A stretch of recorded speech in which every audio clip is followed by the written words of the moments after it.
güzel bir gün horluyor. İnsan değil bu hayvan.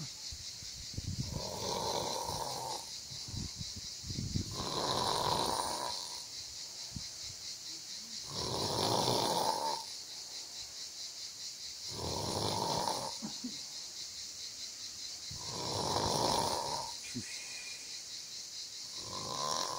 Şuş. Şuş.